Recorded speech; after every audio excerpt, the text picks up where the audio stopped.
नमस्कार दोस्तों। पिछले वीडियो में हमने सामान्य ज्ञान के अंतर्गत भारतीय राज्य व्यवस्था एवं शासन के जो भारत का संवैधानिक विकास है उसके कुछ बहुविकल्पी प्रश्नों का अभ्यास किया था। आज हम उसका दूसरा भाग लेकर आपके सामने प्रस्तुत हैं। आइए शुरुआत करते हैं।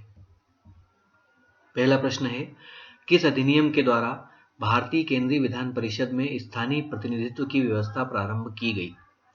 इसके विकल्प हैं 1813 का चार्टर अधिनियम, 1833 का चार्टर अधिनियम, 1853 का चार्टर अधिनियम और 1858 का भारत शासन अधिनियम। इसका सही उत्तर है 1853 का चार्टर अधिनियम, जिसके द्वारा भारतीय केंद्रीय विधान परिषद में स्थानीय प्रतिनिधित्व की व्यवस्था सर्वप्रथम प्रारंभ की गई थी। अगला प्रश्न है, निम्न में कौन सी 1858 के भारत शासन अधिनियम की प्रमुख विशेषता थी? इसका विकल्प है गवर्नर जनरल का पदनाम भारत का वायसराय किया जाना और भारत का शासन ब्रिटिश क्राउन के हाथों में जाना। अगला, भारत के राज्य सचिव पद एवं 15 सदस्यीय भारत परिषद का सृजन करना और उक्त तीनों।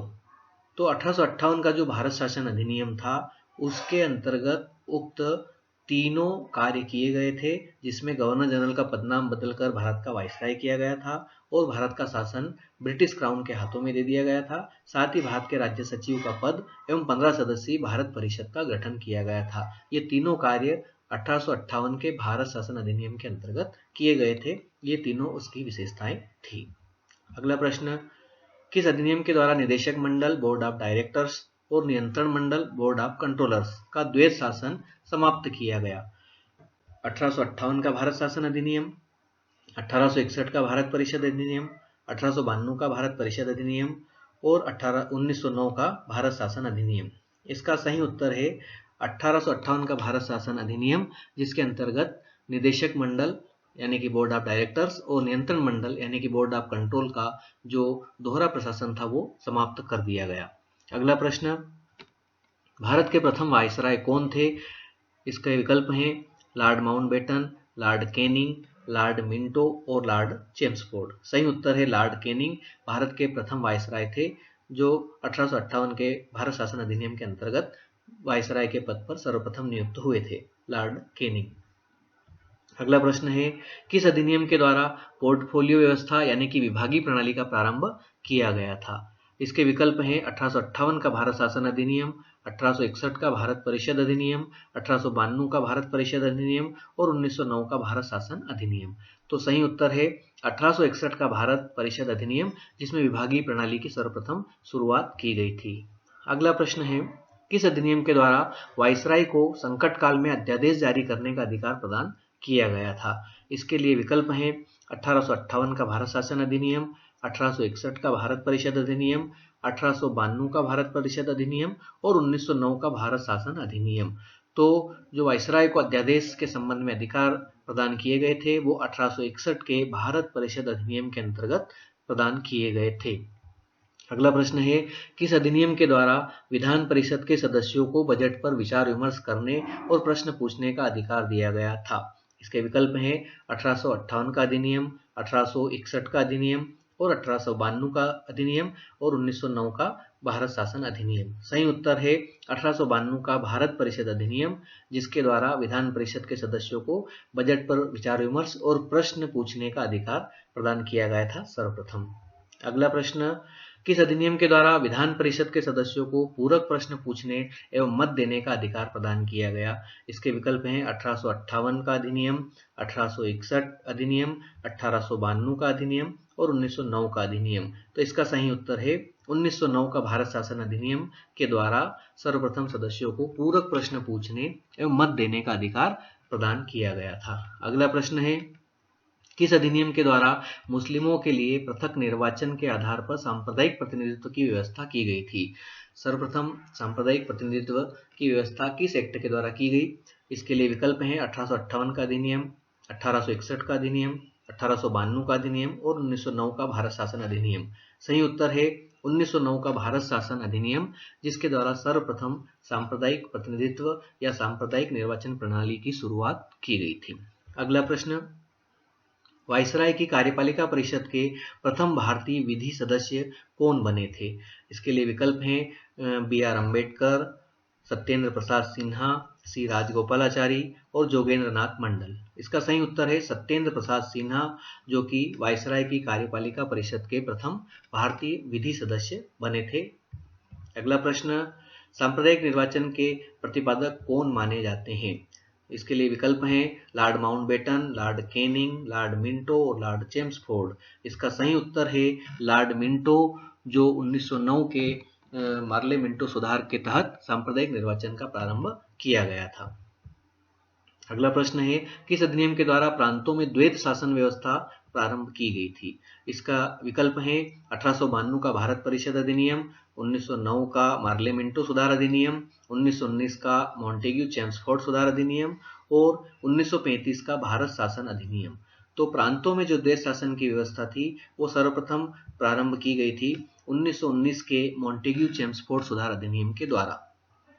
अगला प्रश्न, किस अधिनियम के द्वारा केंद्र में द्विसदनीय विधायिका व्यवस्था प्रारंभ की गई थी? इसके लिए विकल्प है 1892 का अधिनियम, 1909 का मार्ले मिंटो सुधार अधिनियम, 1919 का मॉन्टेग्यू चेम्सफोर्ड सुधार अधिनियम और 1935 का भारत शासन अधिनियम। तो केंद्र में जो द्विसदनीय विधायिका व्यवस्था प्रारंभ की गई थी वो 1919 के मॉन्टेग्यू चेम्सफोर्ड सुधार अधिनियम के द्वारा की गई थी। इसका उत्तर 1919 का अधिनियम है। अगला प्रश्न, किस अधिनियम के द्वारा भारत परिषद को समाप्त कर दिया गया? इसके लिए विकल्प हैं 1892 का भारत परिषद अधिनियम, 1909 का मार्ले मिंटो सुधार अधिनियम, 1919 का मॉन्टेग्यू चेम्सफोर्ड सुधार अधिनियम और 1935 का भारत शासन अधिनियम। इसका सही उत्तर है 1935 का भारत शासन अधिनियम, जिसके द्वारा भारत परिषद को समाप्त कर दिया गया था। अगला प्रश्न है किस अधिनियम के द्वारा पृथक सांप्रदायिक निर्वाचन पद्धति का विस्तार सिखों, भारतीयों, ईसाइयों, आंग्ल भारतीयों के लिए भी किया गया था?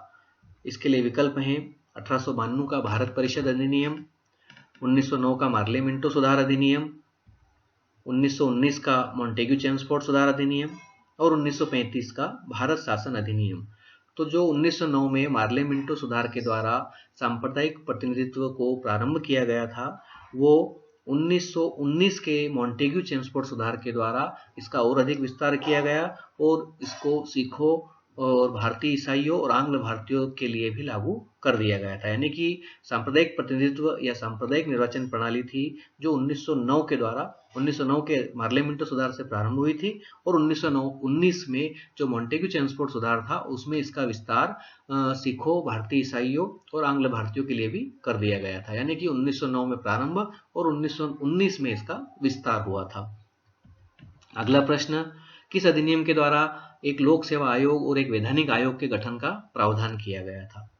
इसके लिए विकल्प हैं 1892 का भारत परिषद अधिनियम, 1909 का मार्ले मिंटो सुधार अधिनियम, 1919 का मॉन्टेग्यू चेम्सफोर्ड सुधार अधिनियम और 1935 का भारत शासन अधिनियम।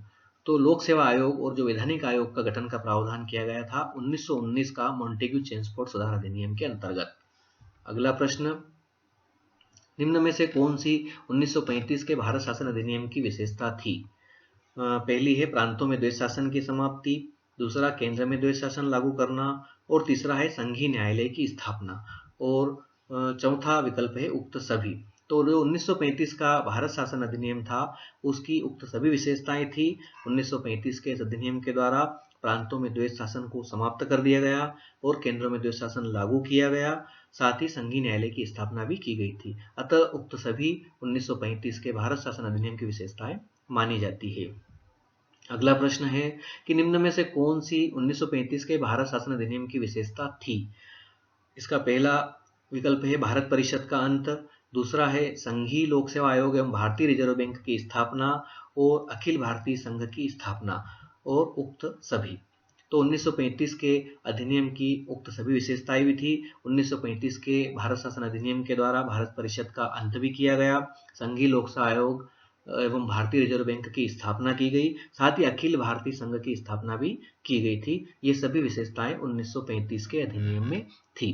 अगला प्रश्न, भारतीय स्वतंत्रता अधिनियम 1947 को ब्रिटिश सम्राट द्वारा कब स्वीकृति प्रदान की गई थी? इसके लिए विकल्प हैं 3 जून 1947, 4 जुलाई 1947, 18 जुलाई 1947 और 15 अगस्त 1947। इसका सही उत्तर है 18 जुलाई 1947 को भारतीय स्वतंत्रता अधिनियम 1947 को ब्रिटिश सम्राट द्वारा स्वीकृति प्रदान कर दी गई थी। अगला प्रश्न, स्वतंत्र भारत के प्रथम गवर्नर जनरल कौन थे? इसके विकल्प हैं Lord Mountbatten, Lord Canning, Lord Minto, C Rajagopalachari. इसका सही उत्तर है लॉर्ड माउंटबेटन। इस प्रश्न को 2-3 प्रकार से पूछा जा सकता है। स्वतंत्र भारत के प्रथम गवर्नर जनरल यानी कि लॉर्ड माउंटबेटन थे, जो आज़ादी के बाद भी भारत के गवर्नर जनरल कुछ समय तक रहे थे, और उनके बाद जो इनके उत्तराधिकारी थे वो थे सी राजगोपालाचारी, जो अंतिम गवर्नर जनरल के रूप में भारत के जिन्होंने कार्य किया था। सी राजगोपालाचारी के बारे में एक विशेष तथ्य ये है कि वो प्रथम भारतीय और अंतिम भारतीय गवर्नर जनरल भी थे, और स्वतंत्रता के पूर्व अगर अंतिम अंग्रेज गवर्नर जनरल पूछा जाए तो वो लॉर्ड माउंटबेटन थे। आप सबका इस वीडियो को देखने के लिए बहुत बहुत धन्यवाद। अगले वीडियो के लिए आप चैनल को लाइक एवं सब्सक्राइब करते रहें, और सभी का बहुत बहुत धन्यवाद।